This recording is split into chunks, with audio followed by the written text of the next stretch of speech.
Maaseh Rabbi Eliezer, Amar Rabbi Elazar ben Hanina, voici deux enseignements de digression que fait à présent la Haggadah avant de nous introduire plus au profond dans le Maguide. Pourquoi mettre en scène ces 5 sages à Bnei Brak, des sages de l'époque de la Mishnah? Eh bien pour nous dire qu'ils s'appliquent sérieusement au devoir de raconter la sortie d'Égypte, pas simplement de faire un petit rituel, mais de prendre le temps de réfléchir, de débattre, de discuter. Et pourtant ce texte nous surprend parce que on voit surgir à la fin les disciples dire à leur maître, leur signaler que le temps est passé, que la lecture du chemin du matin est déjà arrivée, alors qu'ils sont toujours attablés. Ce texte ne laisse pas d'étonner parce que, au fond, que dit-il? Que les sages étaient tellement absorbés par leur étude, par la richesse de leur enseignement, qu'ils se sont oubliés.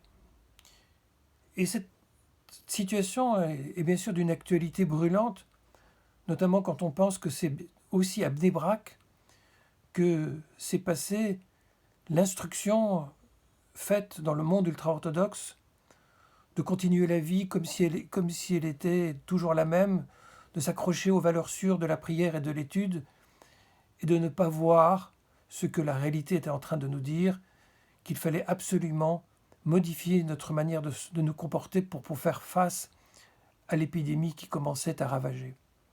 Au fond, ce que disent les disciples, en disant que le jour s'est levé, c'est que l'enseignement que les maîtres dispensent n'a de sens que s'il est en connexion avec la réalité.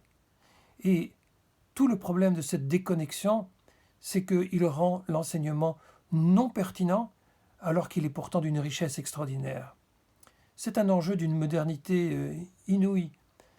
Il se pose de manière tragique maintenant à propos de l'épidémie, mais il est vrai dans notre existence à tous. Nous sommes nous aussi dans la position des sages, où nous sommes enfermés dans nos certitudes, dans notre cercle refermé. Nous ne voyons pas suffisamment ce qui se passe à l'extérieur et nous ne pensons pas suffisamment de quelle manière il faut opérer la conjonction entre cette richesse intérieure et ce qui se passe dans le monde. Voilà un enjeu qui nous concerne tous.